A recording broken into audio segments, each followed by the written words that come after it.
Bismillahirrahmanirrahim. Assalamu alaikum. This is me, your English language instructor Muhammad Hasnain, once again with a few people after a long time actually.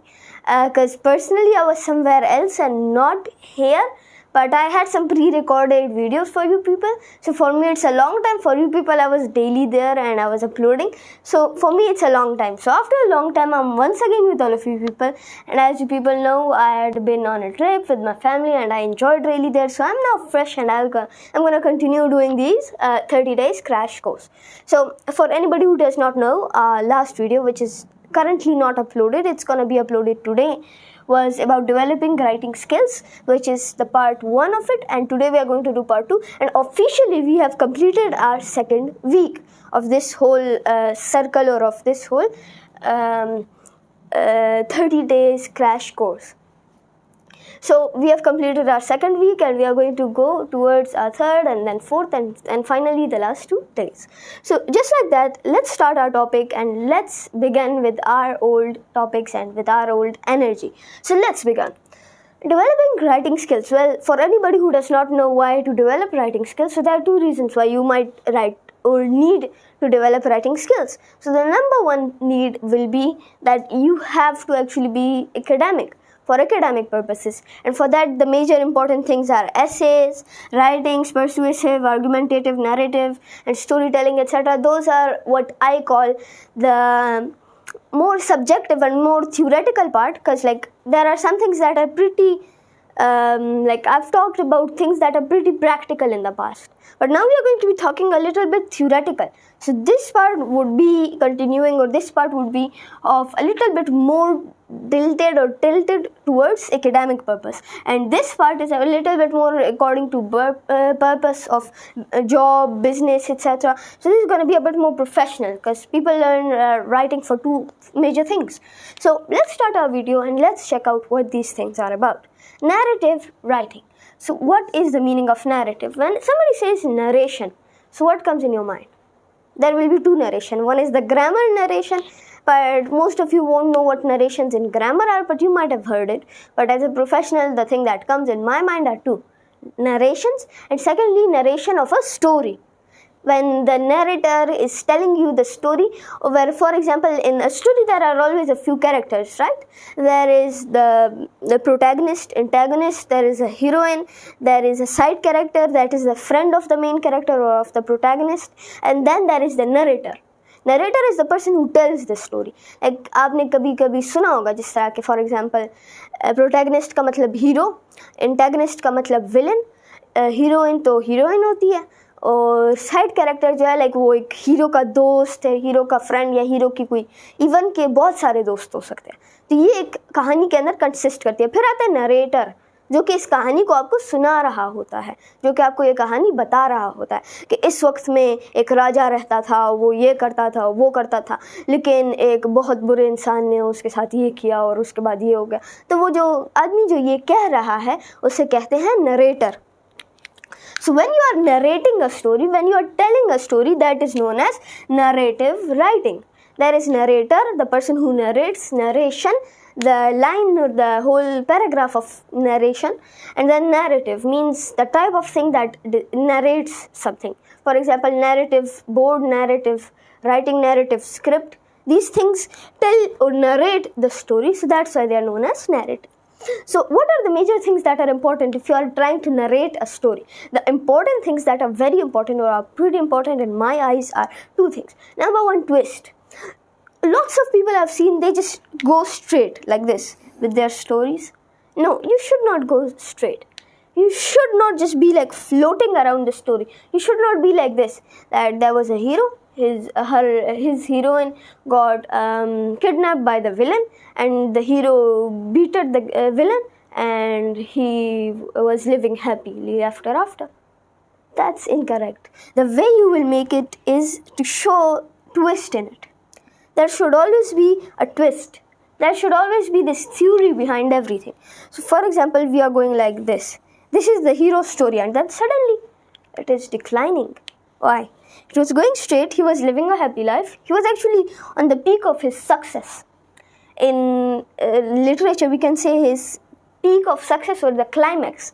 And then in the climax, there was a twist where his mother or his family was killed. Or for example, he had some kind of tragedy happen to him, and after that his decline started. And then finally, in the end of the story, you turn the decline and he becomes happily ever after. So this is how the story works. You should never let your viewer or reader know what happens next. So as you people know, this is the main story. Just like that, when you are having your reader, so you should hook your reader within the few things. You should create the suspense within the few topics. Like you should discuss that there were for example, 4 mass murders. Like there is this psychopath or serial killer novel you are watching. So you should first of all say there were 4 mass murders, 4 culprits and 4 victims. Who is the real victim and who is the real culprit? Nobody knows. Because nowadays even victims fake themselves to get sympathy. This is a simple thing, or to gain some benefits. So for that reason, this is kind of like a story where you can say not even victims, but you can say who is the real culprit, who is the real suspect. And in reality, none of them will be the suspect. The actual suspect will be somebody else that is behind the scene, behind the camera. And in the end, you will show that person. This is how the story of twist, and this is how the story of all this works. So for that reason, you should never let your reader know your next move. You should always work in silence. You should be sneaky with that. So this is how you narrate a story. You should be a little bit sneaky with that. You should be a little bit different. You should have a lot of twists, a lot of climax. This is what makes a story amazing, or this is what makes a story different. Now storytelling. Storytelling is simple. There is no narrator. Everything is you. You are everything. For example, you are on a campsite. Like these things don't happen in Pakistan a lot, but in outside, whenever you are going on a camp.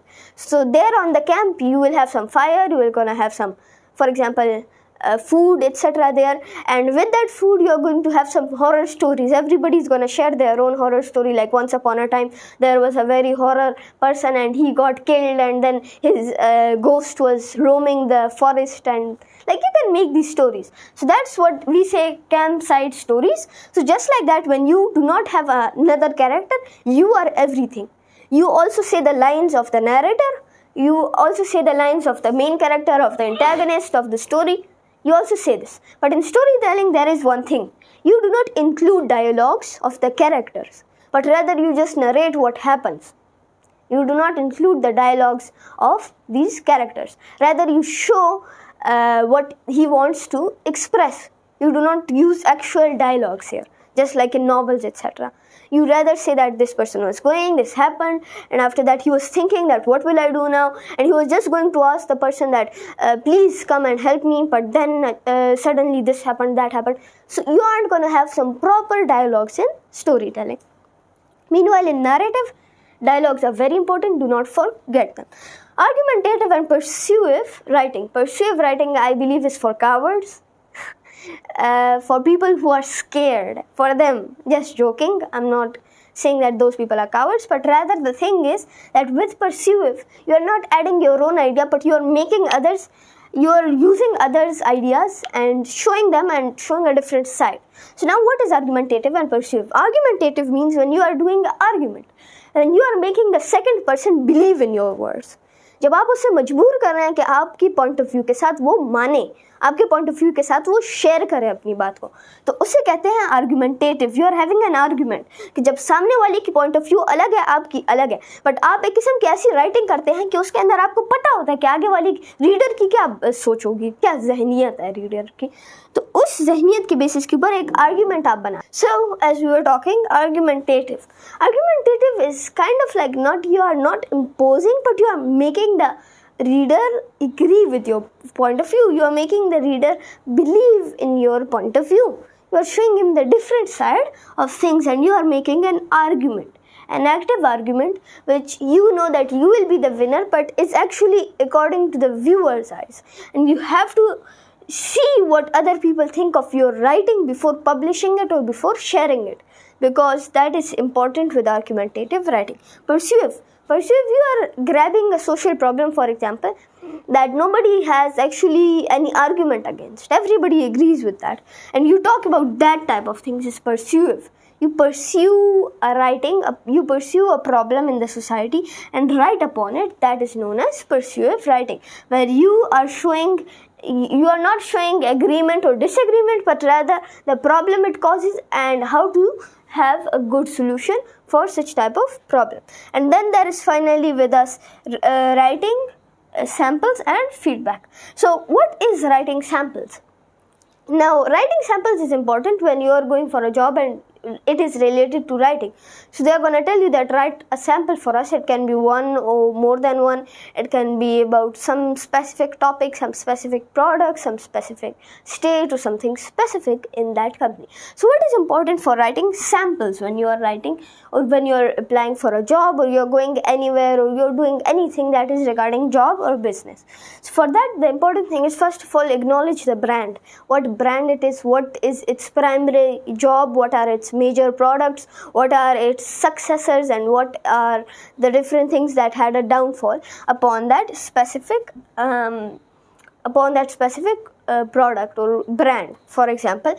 And after that, what is its goals, what is its purpose? Show us the purpose. For example, if it's a food company, so its purpose is to serve a sugary, great taste buds,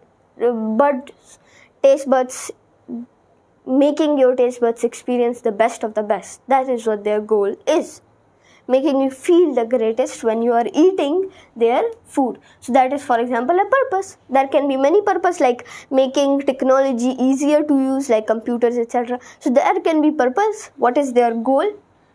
So you should know about the goal. What is the specific post that you are applying for? So you should have a bit of connection with that post, and you should know about the timeline of this company, its past, its future, what are the different products it serves, what are the different things. Simply you should acknowledge the past of that company, and then you should write a sample. So you should brainstorm some ideas, you should have some prompts, you should have some sample ideas. As we remember, there were a few prompts in our last video that I shared, and I showed you people that what are prompts. So you're going to have some brainstorming, you're going to have some prompts that you're going to use to write your sample in a very interactive way.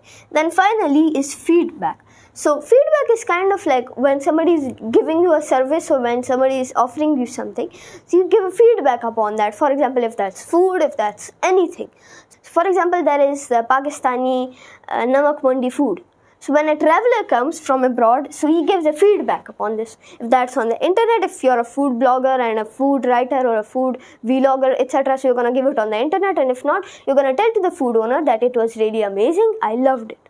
That is what our verbal feedback is. But when you are a professional, and when you are having, for example, some kind of work done, or if you are having a client that is working for you, or if you are the client, and you are getting some help from a professional company, so you will write a feedback proper. That can be through Gmail, email, through writing, through proposal, or through anything.